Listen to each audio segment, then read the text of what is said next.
Best health packages up to 80% discount. Tirumala Diagnostics.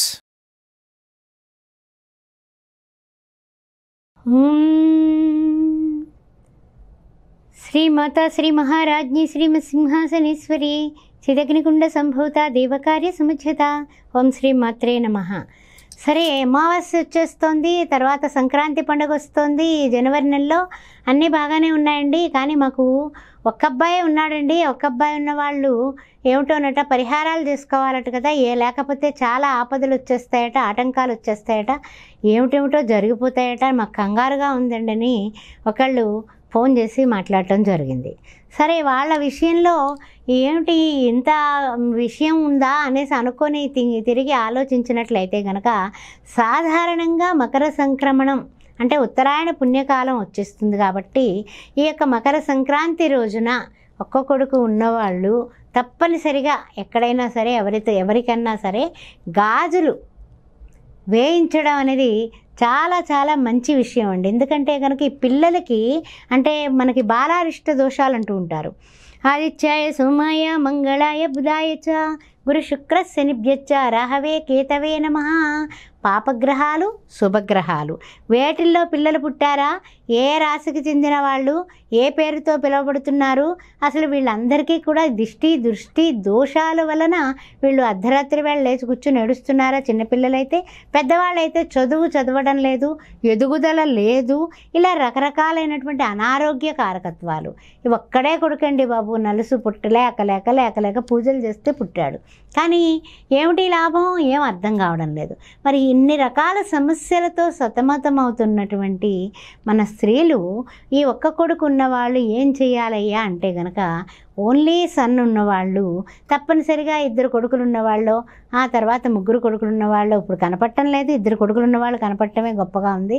వాళ్ళ దగ్గర ఏదైనా దక్షిణ మాత్రం చేత ₹1 తీసుకొని ఈ యొక్క రెమెడీ చేసుకోవడం చాలా చాలా ఉత్తమమైనటువంటి విషయం.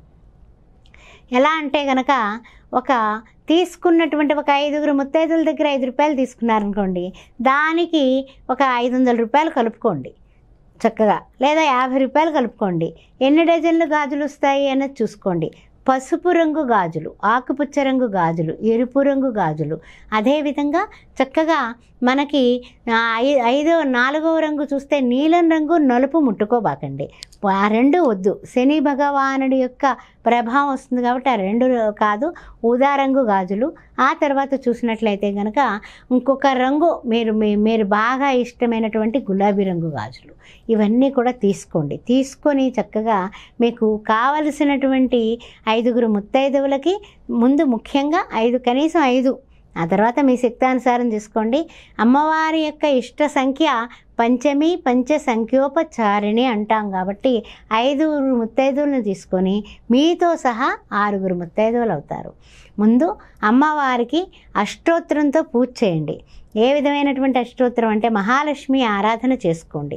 చేసుకుని అష్టోత్తరంతో ఈ గాజుల్ని చక్కగా 5 రకాలు 5 బండిల్స్ కొంటే ఇంకా సంతోషం. లేదు కనీసం అన్నీ కలిసి 5 డజన్లు కొనుక్కొని ఒక్కొక్క వ్యక్తికి 6 గాజులు చొప్పున, అంటే ఎలాగా 5 రంగులు వేస్తే 2 చొప్పున 6 చొప్పున విడదీయండి. అంటే ఏమిటి, 5 రంగులు వస్తాయి, ఇంకొక రంగు ఎక్స్ట్రా వస్తుంది ఎవరికైనా సరే, అంటే క్లారిటీగా చెప్తున్నాను. ఇవి తీసుకొని అంటే 12 గాజులు ఒక్కొక్క ముత్తైదుకి మనం ఇవ్వాలి. ఇచ్చి ఆవిడకి నమస్కారం చేసుకొని 2 అరటిపళ్ళు, తాంబూలం, ఆ తర్వాత 2 ఆకులు, 2 వక్కలు, చక్కగా దానిలో వక్కపొడే కాకుండా దక్షిణ కూడా అంటే ₹1 నుంచి మీ శక్తానుసారం ₹5 బిళ్ళ పెట్టండి. చక్కగా దానం ఇవ్వండి. శక్తానుసారం రవికల గుడ్లు ఉంటే కనుక రవికల గుడ్డు కూడా దానం ఇచ్చుకోవచ్చు. ఇచ్చి సంక్రాంతి పండుగ రోజున ఎవరైతే ఈ యొక్క 5 స్త్రీమూర్తులకి ఈ దానం ఇస్తారో వాళ్ళ కొడుకులకు ఉండేటటువంటి ఆపమృత్యు దోషాలు తొలగిపోతాయి.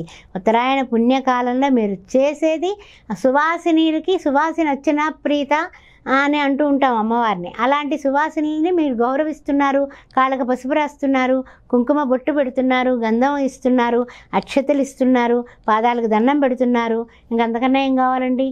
మీ సౌభాగ్యం బాగుంటుంది, మీ కన్న కొడుకు ఆయుష్మాన్ భవ అని వాళ్ళు దీవించేలాగా సంతానం అభివృద్ధి కోసం చేస్తున్నాము. ఇది ఎవ్వరూ కూడా ఏ విధంగానే కూడా తప్పు పట్టే విషయమే కాదు, అత్యద్భుతంగా చేసుకోవచ్చు. ఇంకా పిల్లలకి కూడా దిష్టి తీయాలండి, అదొకటి బాగా గుర్తుపెట్టుకోండి. ఏంటంటే కనుక పిల్లలు చిన్నవాళ్ళగా ఉన్నప్పుడు చాలా ఏడుస్తూ ఉంటారండి కొంతమంది ఏమిటంటే కనుక ఎటు తిరిగినా ఎటు పడుకున్నా కూడా కొంచెం ఆయాసపడుతూ ఉంటారు. కొంతమంది ఏం చేస్తూ ఉంటారంటే కనుక ఎప్పుడూ రొంపతోటే ఉంటారు.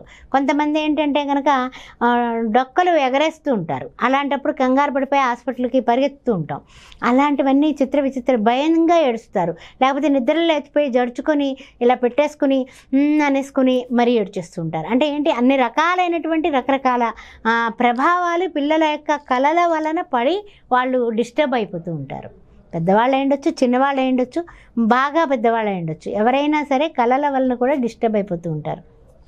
అలాంటి వాళ్ళు ఈ యొక్క సంక్రమణ రోజున చక్కగా వాళ్ళని ఒక పీట మీద కానీ కుర్చీలో కానీ కూర్చోబెట్టి, చిన్నపిల్లలైతే కనుక పెద్దవాళ్ళు కానీ పిల్లల్ని కూర్చోబెట్టుకొని, చిన్నపిల్లలైతే ఒళ్ళో కూర్చోబెట్టుకొని చక్కగా మీరు చేయాల్సిన దిష్టి ఏంటంటే కనుక ఎర్ర నీళ్ళు తీసుకోండి, కర్పూరం తీసుకొని తమలపాకులు 2 తమలపాకులు పెట్టి ఆ కర్పూరం పెట్టి ఈ ఎర్ర నీళ్ళ మధ్యలో పెట్టి పిల్లలకి దిష్టి తీయండి చక్కగా. ఎలా అంటే కనుక క్లాక్ వేజు, యాంటీ క్లాక్ వేజు కూడా దిష్టి తీయండి. అది ఒక రెమెడీ. బయట వేసేసి కాళ్ళు చేతులు కడుక్కొని రండి. ఓకేనా? అదొకటి బొట్టు పెట్టండి పిల్లలకి. రెండో విషయం ఏమిటంటే కనుక 2 చేతుల నిండా కూడా కళ్ళు ఉప్పు ఉంటుంది కదా, అది పట్టుకొని చక్కగా 10 నిమిషాలు కూర్చోండి. ఎవరైతే దిష్టి తీస్తున్నారో వాళ్ళు 10 నిమిషాల తర్వాత ఈ యొక్క 2 చేతుల్లో ఉప్పు కూడా తీసుకుని వెళ్ళి డ్రైనేజీలో వేసేసి చేతులు కడుక్కొని కాళ్ళు కడుక్కొని కళ్ళు తుడుచుకొని అప్పుడు లోపలికి వచ్చి పిల్లలకి ఎండుమిరపకాయలు తర్వాత ఈ యొక్క ఉప్పు ఇవన్నీ కూడా పట్టుకొని గట్టిగాని దిష్టి తీయండి. ఎలాగంటే కనుక కింద నుంచి పైకి, పైనుంచి కిందకి కూడా 7 టైమ్స్ తీయండి.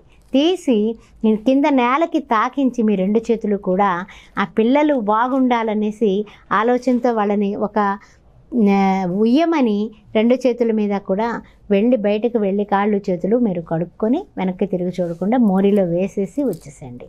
అది ఒక పద్ధతి. ఇక 3వ పద్ధతి కూష్మాండం ఉంటుంది. పండగ రోజున కూష్మాండం దానం చేస్తూ ఉంటాంగా, మంచి గుమ్మడికాయ, దాని మీద ఇంత ముద్దహారతకర్పూరం పెట్టండి. పసుపు కుంకాలతో కూష్మాండాన్ని చక్కగా అలంకరించండి. మీరు ఎవరైతే దిష్టి దోషాల వలన లేకపోతే ఏదైనా సరే నరఘోష వలన అనారోగ్యం పాలై ఉన్నారో మీ పిల్లలు కానీ మీ ఇంట్లో మగవాళ్ళు కానీ వాళ్ళందరికీ కూడా పైనుంచి కిందకి ఒక్క గుమ్మడికాయ ఒక్కరికే పనిచేస్తుందండి. అలా అనేసి మీరు ఒకే గుమ్మడికాయ ఇంటిల్లిపాతికి తీయబాకండి. చక్కగా వరండాలో నుంచోబెట్టి తీయండి. అంతేగాని ఇంటి మధ్యలో మాత్రం దిష్టిలు తీయకండి.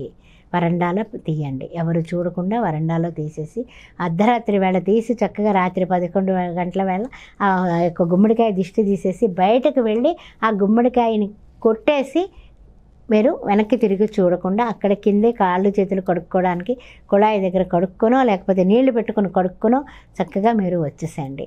అప్పుడు వచ్చి మీ ఎవరికైతే దిష్టి తీశారో వాళ్ళకి స్నానం చేయాలి, మీరు కూడా తల స్నానం చేసుకోవాలి.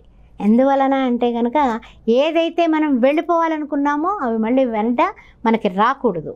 అందువల్ల ఈ దోషాలు వివర్జితం అవ్వడానికి ఈ పనులు చేసుకోండి. ఆయురారోగ్యాలతో అష్టైశ్వర్యాలతో సుఖ సంతోషాలతో మీరు చాలా చాలా చాలా చాలా అభివృద్ధిలోకి పెడతారు.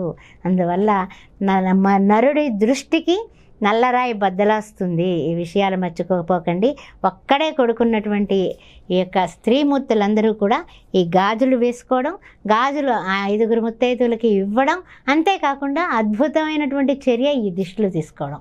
మీరందరూ కూడా సకల సౌభాగ్యాలతో ఆనందంగా 5వతనంతో మీ కుమారులు సంతృప్తిగా 100% కాదు 120 years ఆయుష్మాన్ భవ. ఓం శ్రీ మాత్రే.